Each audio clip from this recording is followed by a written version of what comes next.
Before we dive into today's podcast, I just wanted to say a big thank you to our new sponsors of the next few episodes, and that's SumSub. If you haven't heard of SumSub, they're a global AML, KYC, and KYB solutions business operating not only here in South Africa but across the continent.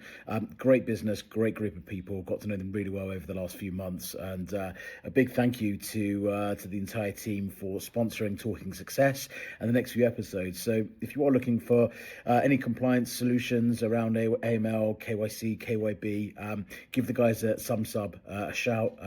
You'll be in safe hands. So thank you very much and enjoy the show. Hey everyone, welcome back to Talking Success. Completely different journey this week, completely different guest from a very different background.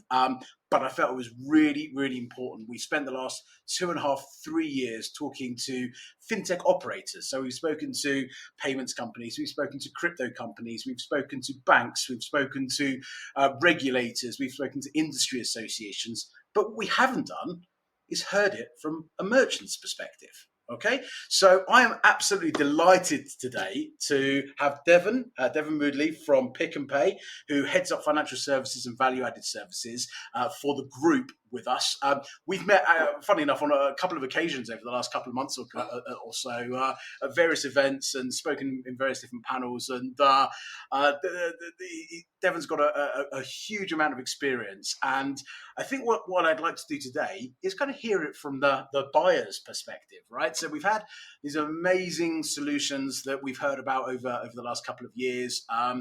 The last probably 6 to 8 months, we've focused a lot on sort of the new world of payments, using stable coins and using crypto and using different protocols. But is there a real world adoption? Now, it's a slightly leading question because as anyone in South Africa perhaps knows, Pick n Pay actually accepts Bitcoin as a form of payment. So we're going to dive into that a little bit later. But Devon, first of all, thank you. It's Friday afternoon at 2:30. I'm sure you've got probably better things to do than to spend time with me. But nonetheless, I'm sincerely grateful. Perhaps we can start with an intro. If you want to give a sort of talk about your background and really what you do at Pick n Pay and kind of what your role involves, that would be amazing. Cool. Well, thank you, Darren. An absolute pleasure to be on Talking Success with you and with all your listeners. Yeah, Pick n Pay is certainly an organization very well known in the South African context from a retail perspective. One of the iconic retailers, Raymond Ackerman, who founded the organization 57 years ago. You know, it's a stalwart when it comes to retailing and understanding the needs of customers. So personally, I've been between retail and financial services now for the better part of 24 years. Don't tell anyone else. I'm also an architect, but... Oh, wow. Okay.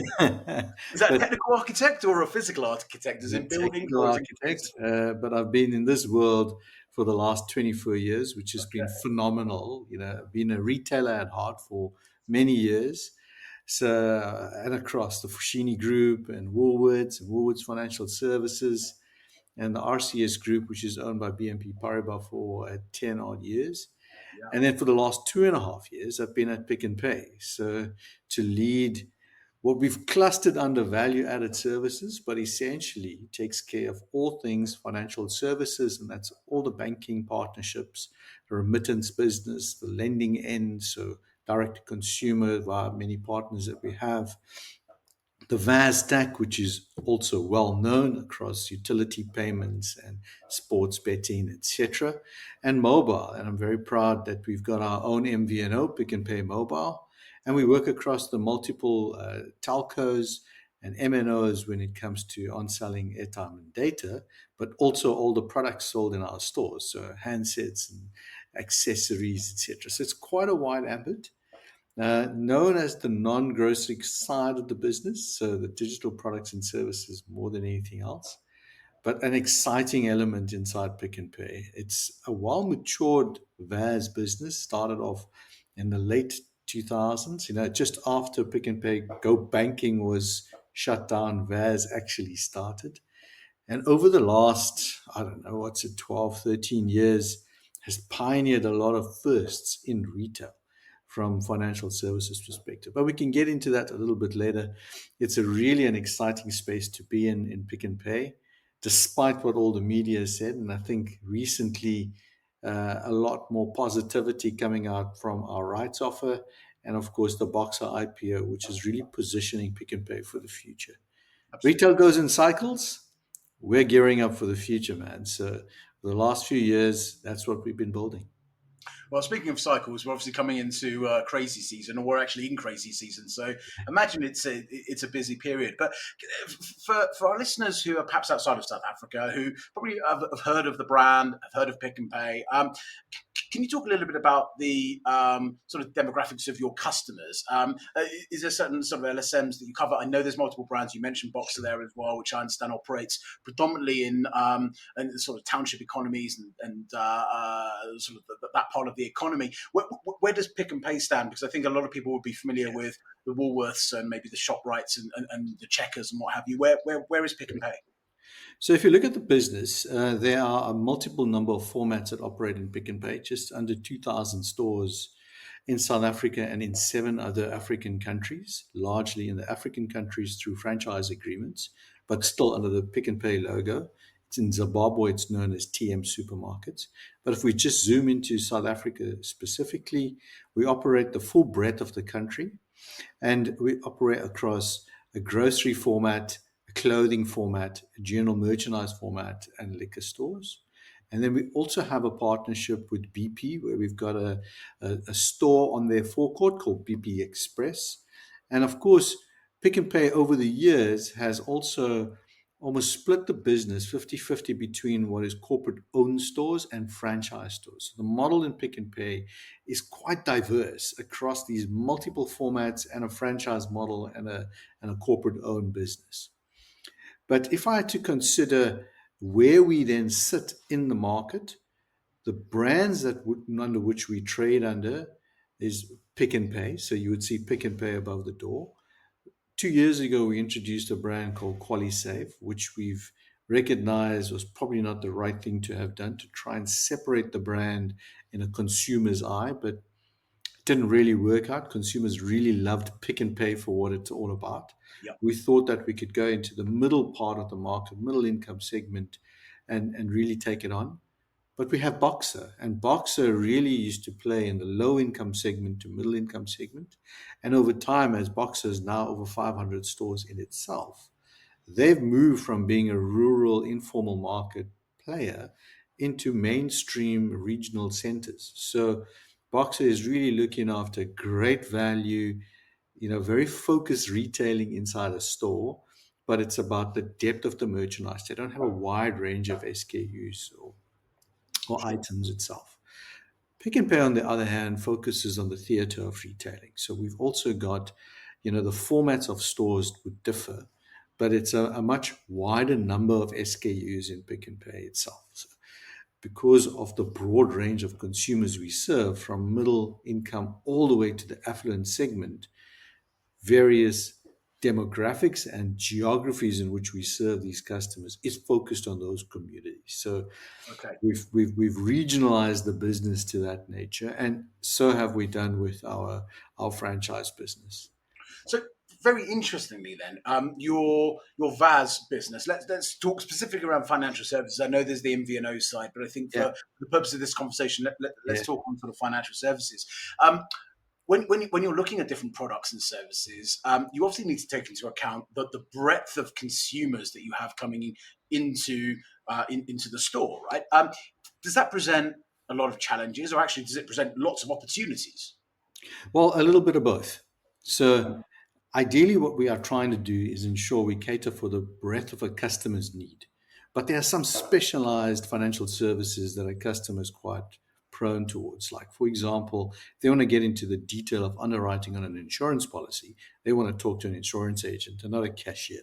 Sure. If they want to be able to, take out a loan, it should be quick and seamless rather than having to go through a big process of filling out a lot of documentation. So what we've been trying to do is not necessarily have too much of a Pick n Pay branch, because as I said, we've tried banking per se in a partnership with Nedbank, and that didn't work well because customers trusted Pick n Pay to be the retailer and the bank to be the banker or the insurance provider, or whatever it might be. So what we've been doing is partnering with a number of banks and financial services institutions so that we can get the best offer in front of our customers. So whether it is around cards, whether it's around loans, whether it's around insurance, those have been built around partnerships. Now, if I look at the different segments specifically in financial services, a successful partnership was with Time Bank, where they were a digital bank entering into the market, needed a presence, and wanted a differentiated way of getting to customers. A big cross section of Pick and Pay customers is in the low to middle segment who saw digital bank and low cost of taking out that account very attractive. And that's how Time Bank was able to acquire over 6 million customers through Pick and Pay. So And they're it's 10 a million in South Africa. genius strategy, wasn't it? I mean, the kiosk, the self-serve kiosk to open an account with the sort of brand ambassador in every store. I had Kun on, earlier in this year, maybe back in last year, and again, I think this is a case study that's used.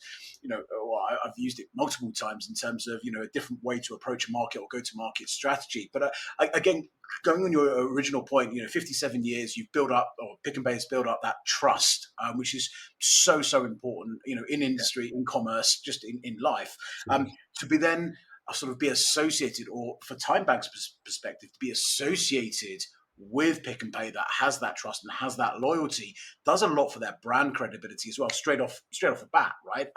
So I imagine that it was quite an interesting sort of negotiation there about who's getting more out of this, whether it be Pick and Pay or whether it be Time Bank. But hopefully you both won.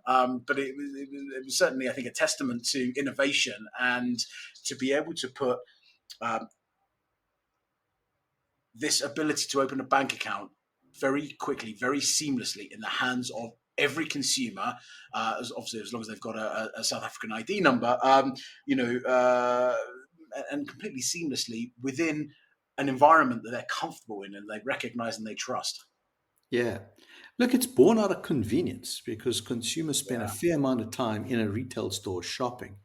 Yes, we have an online delivery and an on-demand delivery service as well with ASAP, which is growing phenomenally. But still, more than 90% of shopping happens, of our turnover comes from an in-store experience. So consumers still love going into a store and shopping.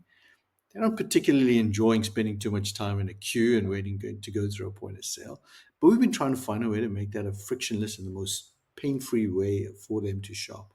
Any service that we bring in, it's got to be lightning quick. So whether you are withdrawing cash or depositing cash or paying a utility bill, that's got to be run in less than 5 seconds. Otherwise, it starts to hold up the queue. Sure. And everything we've built around the technology for our point of sale is built with that ethos. You, of course, want to give customers protection and security. So sometimes speed doesn't always equal security, not in the Pick and Pay world, but I'm saying sometimes if you're too quick to do something, you could compromise something else, and that's not really what we want to do. And sometimes you want to make sure that you're compliant in every regard, because especially when it comes to the remittance type of work that we do, your customer is important. Source of funds is important. So you want to protect customer. You want to protect from a legislation. And, we're a big organization. There's no gray area when it comes to compliance. So we've got to be very clear on how we deal with that. But it's all about customer experience and speed to market. So having Time Bank in our stores, and maybe to go into it a little bit more in detail, every partnership that we've gone through, these are not rental agreements. These are not, you can get a bit of space and off you go.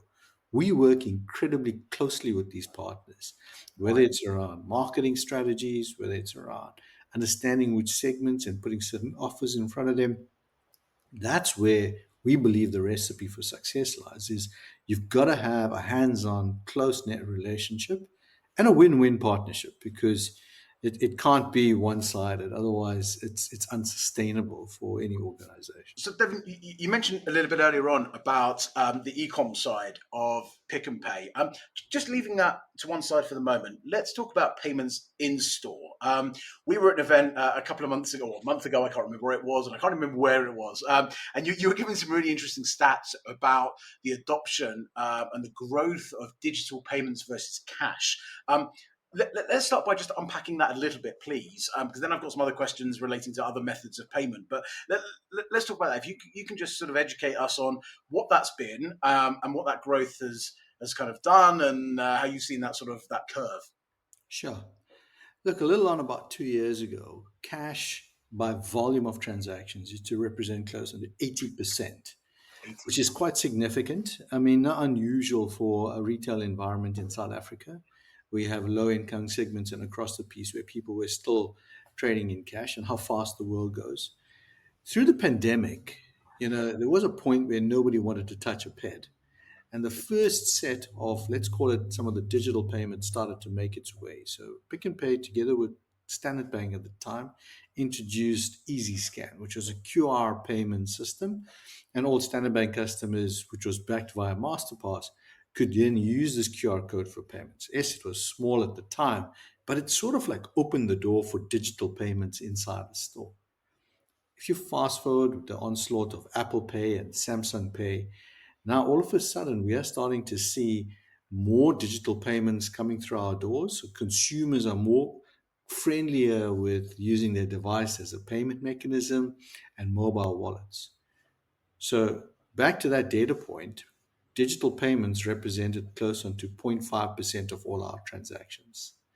And then over the last 2 years, we embarked on a strategy which said, look, if we look towards the future, where can we then shift digital payments towards? And somebody quite famous said to me, how do we move to a less cash environment and not a cashless environment? I think that Yep. was you, Darren. I like that saying very much because Cashless rather than cashless. Yeah. Okay. Yeah. yeah, I think there's been this huge push towards cashless, but actually it's about having less cash and not completely eradicating cash. Otherwise, it's financially exclusive. We've had that discussion before. We'll get to that in a second. But what it started to do was put a strategy together around digital payments.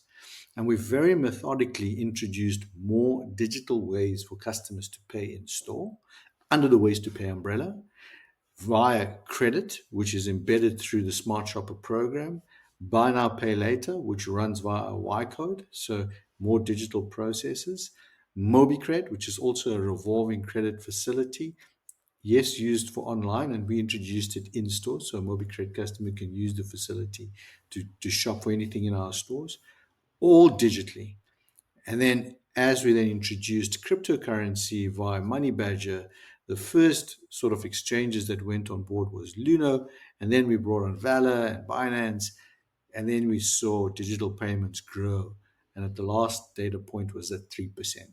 So from 0.5% to 3%, you're seeing this trajectory of digital payments really in the right direction. And I think we're positioned for an even faster trajectory over the next few years as PayShap's request to pay becomes even more prevalent. So we've proudly been leading the pack, so to speak, when it comes to introducing digital payments and ways to pay in store. We've, of course, got personal loans where customers can use that as well, but largely around digital payments at point of sale, we've built the breadth of system and functionality to allow that. So, aside from convenience for your consumer, for your customer, what are the other benefits from a Pick n Pay perspective about taking or acceptance of digital payments versus cash? Yeah. Specifically around payments, I think, we are also the destination for consumers on cash out. So as banks move away from ATMs, they're now coming to our stores to withdraw cash and deposit cash and choosing less to do that inside a bank branch. So the demand on cash and the use cases for it are moving more towards cash in and out for those customers because there's nowhere else to get it. If you think about an Investec customer as well, or a Discovery Bank customer, where would you go if you wanted to get access to some form of cash? Pick n Pay is where you'd go because that's where you can do that. So, and of course, all the digital banks now, we've got that facility at our store. So Okay. we're still going to see a demand for some cash, but if you're choosing it for a transaction, the benefit around that, of course, we will start to see lower cost of transaction fees. So if acquiring fees reduce, that's significant for us because card fees are quite expensive in a retailer where I spoke about the volume, but if on the value end, card still dominates on value of transactions, and over 70% of value still sits on card, credit card, debit card. So that allows us to reduce the cost of transactions by introducing more different types of payments rather than just flat credit card, which is on the top end. And of course, as we move towards request to pay and pay sharp, that will drop that even much further. So the benefits to us as a retailer, if we see a lower cost of acquisition or acquiring, we can pass that down through our pricing architecture and make even more affordable promotional items around food, etc. So, I think that it's quite widespread what you can do from reducing the cost structure around payments. And it goes without saying, but cash is expensive. Maybe not from a consumer's perspective, but certainly from a retailer's perspective or a merchant's perspective. It costs a lot of money to handle cash. 100%. Correct? 100%. I mean, it's not just the volume that you've got to order in and try and recycle through your store, but it's the risk and the insurance side that you've got to carry because of the additional cash. Yeah. A phenomena which sits inside retail. I mean, we're proud of this phenomena to an extent, but we're trying to see how we can help consumers better. Is the volume of social grants that get paid through our stores? So 12% of grantees in SA come through Pick and Pay stores to Wow. cash out on their grants. So whether it's SRDs or child grants or elderly grants, they still want access to that cash. So they depend on Pick and Pay to do that. Post office, unfortunately, used to be that place to do it, but no longer, as they're reducing their footprint significantly in country. So we've been also supporting the Post Bank in getting cards to their customers and moving them to digital payments as well. So in a few Pick and Pay stores as we speak, Post Bank appears in getting customers issued to cards. Wow. It's only happening in a Pick and Pay store. So Great. our focus and commitment to driving digital payments and moving either to card or buy now pay later or credit, etc., is something that we are driving customer choice of. We're not necessarily channeling it for a customer, but if you come into a Pick and Pay and you choose a payment method, we never want to be in a scenario where we say no. And I suppose as a consumer, though, walking into Pick and Pay or even shopping online these days, you go to the checkout page or you go to the physical checkout, and there's just a plethora of different options, right? I mean, literally, you've mentioned a few. We're not even coming on to the VAS side. Let's just talk pure payments for the time being. At what point do you go, whoa, listen, we enough's enough. Like, we've given the consumer like 30 different options, but there's another 20 that are now. Do you literally just embrace everything and every form of payment, obviously as long as it's compliant and regulated and what have you? But is that is that the view? Actually, we're going to be as inclusive as we possibly can. Anything, we'll accept any form of payments as long as it obviously meets our our standards and regulatory approval. Yeah, look, I think there are three main protocols in which payments are run. As much as there's a wide range of payment capabilities, and our journey now is to help either fintechs or payment providers or schemes understand the nature of what happens at a point of sale. What a cashier needs to do, what a customer needs to do, and the technology that supports that, right? Now, QR code, as much as it's been static, we're going to shift that to dynamic QR code. So regardless of the type of payment, if you are a provider of payments and QR is your de facto way to acknowledge that payment, we're going to create dynamic QR codes to do that for you. So it's not the same QR code for everybody. Thankfully. Devon, just explain that very, very quickly then. Let's use some real world examples. If I'm using SnapScan or I'm using Zap or I'm using Scan to Pay, what you're saying is there's just one single QR code which is interoperable where I scan and it will then open up the app of my choice. Absolutely. Okay. Absolutely. Okay. But that QR code, we want to have multiple use cases for it, because now if you want to introduce loyalty or if you want to introduce another form of loyalty into our store for somebody to earn and burn, etc., if you want to scan a QR code, it should be able to push you towards your platform if you wanted to. But moving static to create dynamic QR codes is something that we have capability of. That's one form factor for us around payments. NFC, fully enabled. A across every single platform. Samsung Pay, Apple Pay, anything that wants to tap, you've got it. Of course, you've still got the traditional dip and pin, etc. But that's form factor number 2. The third one, which has been, I'd say, quite unique to Pick and Pay in my experience across payments, is using a Y code which Yo-Yo generates. So Yo-Yo payments, Yeah. I remember 10, 12 years ago, it was, are you crazy? You're expecting a cashier to punch in a code at the till, the scope of error. But it's so minimal in a Pick and Pay environment because all our cashiers, and we're talking about, over 13,000 cashiers, understand how to punch in a Yo-Yo's Y code. So what we've been able to do with a lot of new fintechs that want to introduce technology fairly quickly into our store without going through a direct integration is come in via Yo-Yo and utilize a Y code, and we can authenticate the transaction. That's how Pages now, Buy Now, Pay Later operates in our store. That's how MobiCred is able to sell. So it's their platform, the customer generates a Y code, and you're able to use it. Amazing. Now, there are wider use cases from just those ones that I've spoken about. The Money Badger crypto, which we'll get onto just now, that consumes a QR code, and we're able to run that payment. And does Tipped. I'm sure you might know Yep. of Tipped, right? So Tipped, which we've introduced into our stores for low-income, commission earners, so car guards and waiters and all these kind of guys.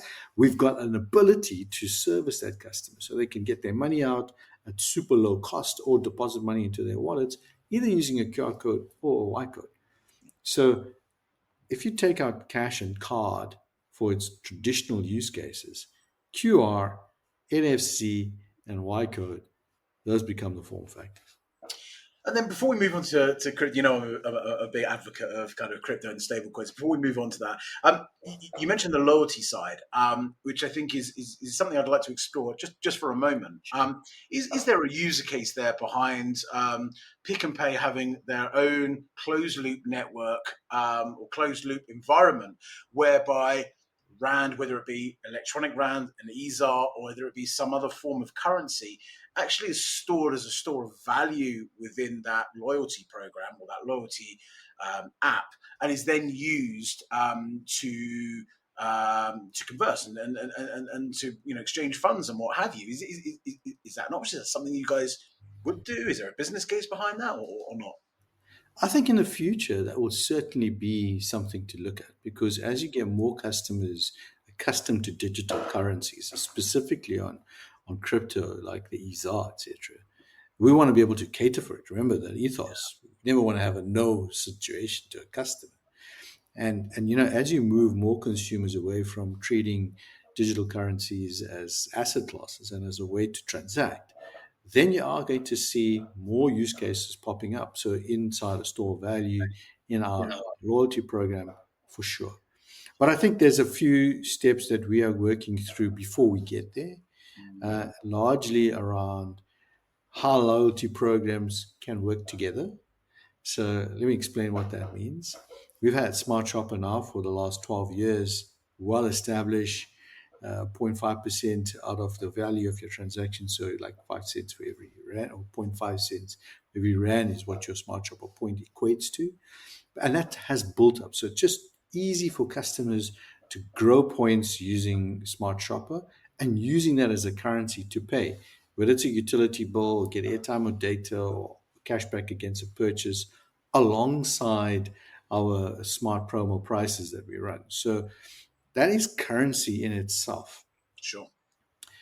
We've just partnered with FNB to introduce eBucks into Pick and Pay, and by far one of the biggest sort of like reward elements in a grocery store, where you can get up to 20% back in eBucks for very different types of behavior using loyalty.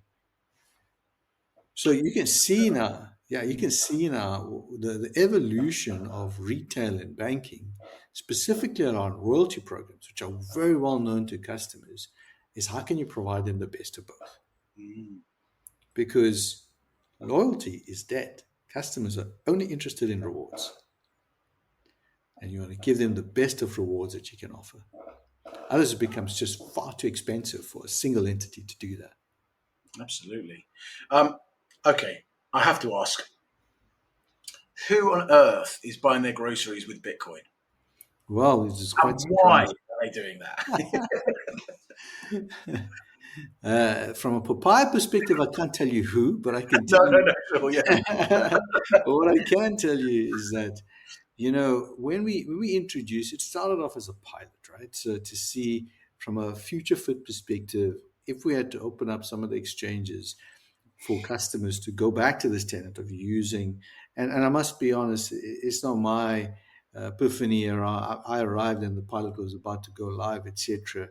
And I want to give big kudos to the Money Badger team, which was Crypto Convert, Carl van Veek and his team, for having the foresight to say, look, we can do this. We can bring cryptocurrency as a transaction capability into a store in the most simplistic way possible. Convert a stable coin, retail is not exposed to exchanges, etc. And they can just see the easy transaction in lightning type. Yeah, That's really what we wanted. And that, alongside the IT team, there was an appetite to go and test and see, well, you don't know what you don't know. And who are these customers? I mean, if you think about it, there's only about 6 million people in South Africa that hold a crypto asset class yeah, as far as the South is concerned. So if you're South African and if you hold, they know who you are. So there's only about 6 million. But initially, it was really the techies to go and test. Can I really do this? Sure, yeah. buy a bottle of water, maybe a pie.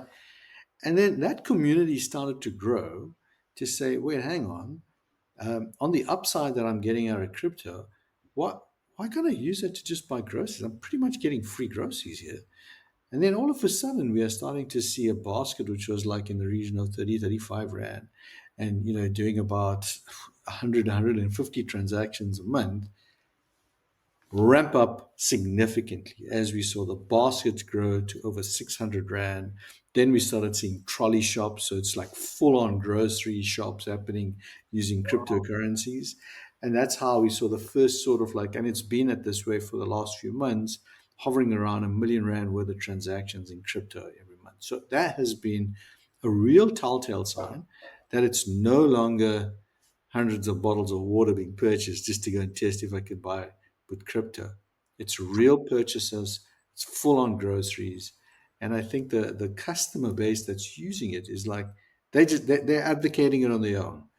So yes, we are going to be marketing it in store. So you will see Till Point banners go up that say you can use your cryptocurrency with, and we're going to advertise the top 5 sort of like cryptocurrencies inside of it.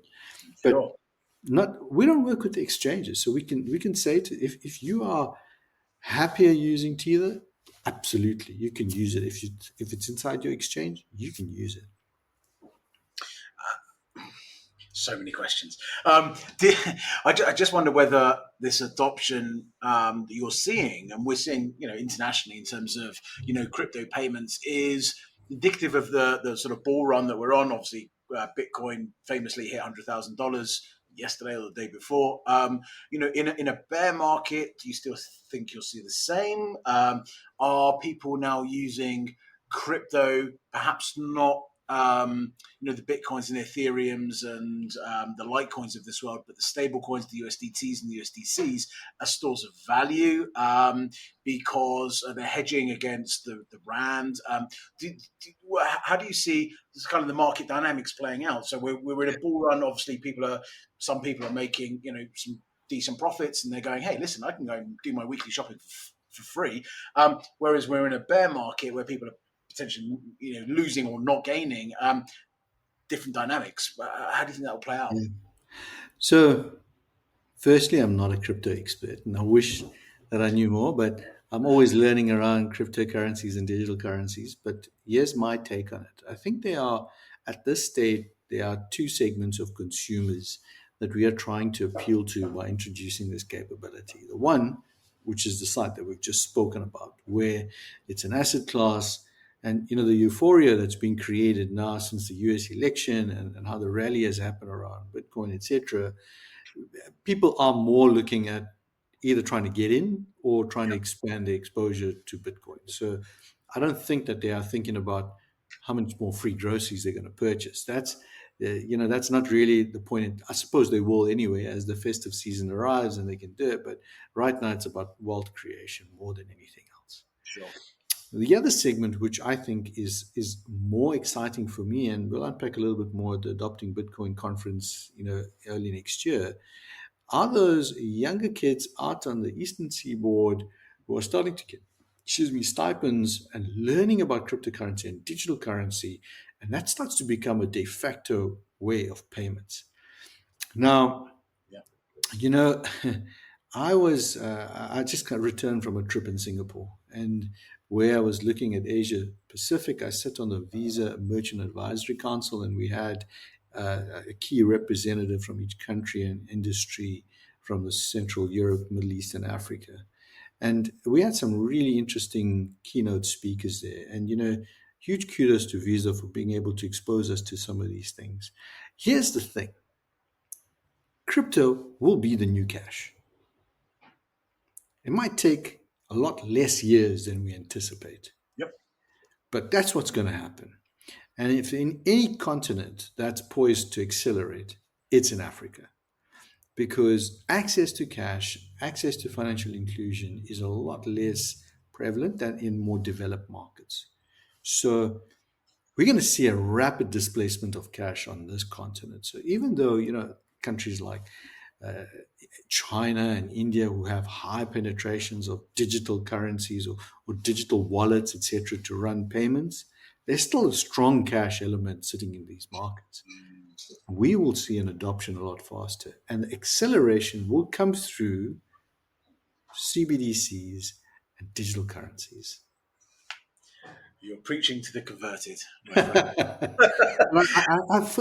Before, for me, it was a case of, is it really going to happen? It was 3 years ago, if you had said to me, you're going to see a quick adoption of digital currencies versus cash, or card will still be here forever and a day, for sure. But even the card guys are thinking about, wait a minute, we need to start thinking about more digital currencies. And the markets are shifting really quickly, because the real question that providers are needing to ask themselves is, what problem are you trying to solve for customers? You're not trying to solve acceptance issues because you're quite clear on your risk criteria and who you want to lend to. But if you want people to transact on a daily basis, if we can get them onto digital currencies, we solve the cash problem very quickly. We have a secure mechanism of being able to transact.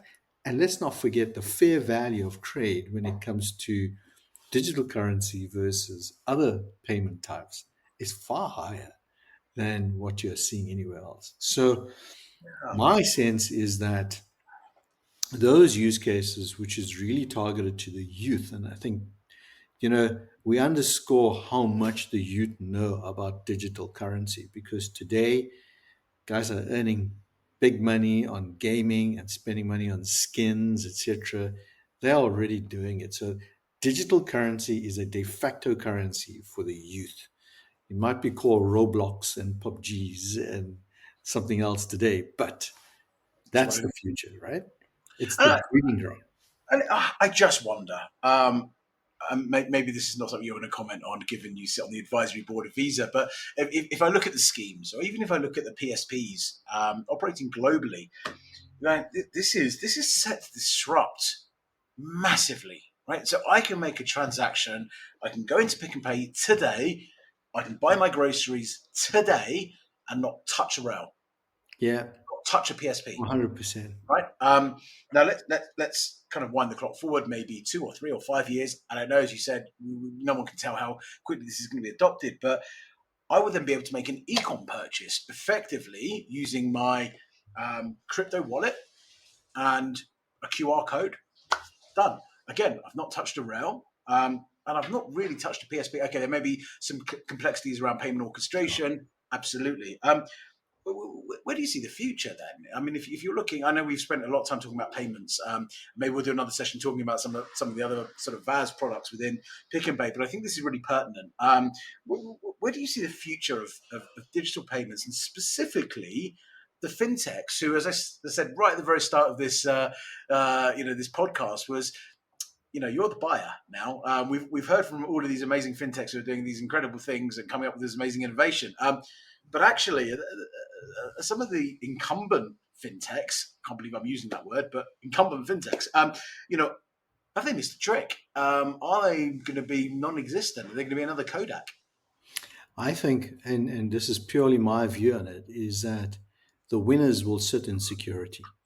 So those that can drive really strong fraud prevention mechanics Mm, and can do that in the most seamless way and give assurance to a merchant who's allowing a customer to transact, to say, because it's our reputation at the end of the day, to say yeah, you might have weaknesses in your payment orchestration, but it's my reputation at stake as the business. So for those organizations that are going to really, in a very agile, dynamic way, solve quickly, because let's not kid, cybercrime, fraud syndicates are so sophisticated and they are moving at such lightning speed, those abilities will win the day because consumers are going to look for peace of mind whenever they transact. Because transacting is now becoming ubiquitous. Of course, we are talking today about in retail and in stores, but let's not forget the growth of social commerce. I mean, I've been exposed to TikTok Shop and seeing how that's just exploding in other markets. yeah, yeah. You know, you're going to get hard done in very quickly if you don't understand where your credentials are being used, how it's being protected, and what's it being used for. So that, in my sense, is where that make or break Kodak moment will come. I was at the Visa event earlier this week in Cape Town, the Visa Accelerator event, and there was a talk by, I think he was the head of one of the head of products from Visa from the Godfrey, UK. Yeah, Godfrey. Yeah. Did you hear his talk on AI? I have heard he's talking AI. Okay. He was in Singapore. Okay, fascinating, right? So, for those of you who weren't privy to this conversation, Godfrey is one of the VPs at Visa, was talking about how Visa utilize AI. Now, you're sitting there thinking, well, what do they do? Write their emails using ChatGPT or respond to customer complaints? No, I mean, this is all around fraud protection. So, effectively, what you have is bots. Yeah, bots versus bots, and these things run 24 hours a day, 7 days a week, 365 days a year. They don't take a break. They are constantly batting against each other. It's a bit like whack-a-mole, I imagine. But I think when you look at, and going on back to your point, Devon, in terms of the security side and the compliance, maybe that's where the opportunity is for the big schemes. Is actually not necessarily a payment process, Yeah. because I think that can be pretty seamless now and ubiquitous, as you said. But actually, what's that layer of security to ensure that retailers like Pick and Pay or elsewhere are compliant, are not subjected to any illicit activities, and can satisfy regulators in terms of source of funds, and especially when you're involved in cross-border remittance, Yeah. source of funds and how that's going, exchange controls, and da da da da da. So maybe that's kind of the future. But I think if I was a traditional PSP, maybe just looking at POS and what have you, I don't know. I think I'd be looking at what's next. I think I'd have Yeah. to look at what's next. No, precisely. And what we've been doing now is almost take a leadership role in it because when you're an organization like Pick and Pay, you're not short of proposals from fintechs to come up with different schemes and new ways to get to customers. And sometimes you have to sit back and say, how big do you think this pie is for consumers and on payments? Yeah. Because again, what problem are you trying to solve for a customer? It might just be a new type. We're taking a flipping the script on that, and we are going with a discussion paper to them. So if you've got a proposal, we're saying these are the things you need to have considered. It's not just about at point of purchase. What happens post a purchase? What happens when a fraudulent matter happens? How do you tackle that? So I know it sounds a bit unusual for us as a retailer because it's either you have a good proposal or not. We're saying we're taking more of an advisory role. We like your idea, but these are the pitfalls in the solution that you're coming up with that's going to hurt you in the future. So sure, you can sandbox and Pick and Pay to get a purchase done, but the sustainability and scalability of your organization will determine on can you solve for post-sale processes. Wow. So Pick and Pay has a sandbox, does it? Yeah. So the good thing is that we've been able to do that. I mean, we can get products very quickly into market, but it's always coming down to resource and who can do it. But essentially, there are sandboxes because we've now moved our in full infrastructure into the cloud. we can then allow for APIs and test and learn, etc. So that's working really well. We're one of the few companies where you are faster to get into a store than you are online, because that's really what the scale is. And the sophistication of our point of sale allows us to play with so many different types of payments at POS. Yeah, and face scanning, cashierless kind of checkouts, as we've seen, certainly in the UK. I mean, my fiance, when we go to the UK, the first time we went to Tesco's, and I said, no, we just literally just scan it and walk out. She was like, that would never work in South Africa. So do you see that happening? Do you see that sort of being the future when we talk about, that sort of touch point and it being, so convenient for a customer that actually we're going to have cashierless tills? Is that something? So we've got cashierless tills in our canteen, which is started through, or the program actually starts. The payment starts by smart shopper, so you have to be a smart shopper to open it up, and so you authenticate it. That's not the real challenge that we are facing. I think we still a country with high employment rates, so we've got to be mindful about Absolutely. going too far on cashierless with high employment rates. So we've got to make sure that the skill and the labor force is being used in the right place. That's the first thing. The second thing is, I was quite fascinated by biometrics and how much you can do with biometrics. But there's a fine line, I think, around some of the biometrics. Of course, thumbprint, palm reading is okay. But as consumers become more aware, especially with Web3, that where is my data going and who's using my data, I think some people might shy away from it. And it's not really the older guys that want to experiment and see if this thing works. It's the younger guys who are going to be the future of payments anyway. Going to say, wait a minute, what are you going to use my face for? Is it going to be in some AI generated machine and then I can do other stuff? I think those are the challenges that sit with it. I hate to black at an idea because it's really great tech. It's fast. It works incredibly well. We've seen Palm sort of like payments. Just wave your hand and it's done. So it's super fast. I mean, if you consider how, and I hate to punt just Apple Pay, although I'm an Apple user, the easiness of making payments on and offline using Apple Pay, makes you think about, what are the luxury wallet guys going to do? Because nobody's going to need a wallet in the future. I haven't carried a wallet in 2 years. Don't have one. Literally don't have one.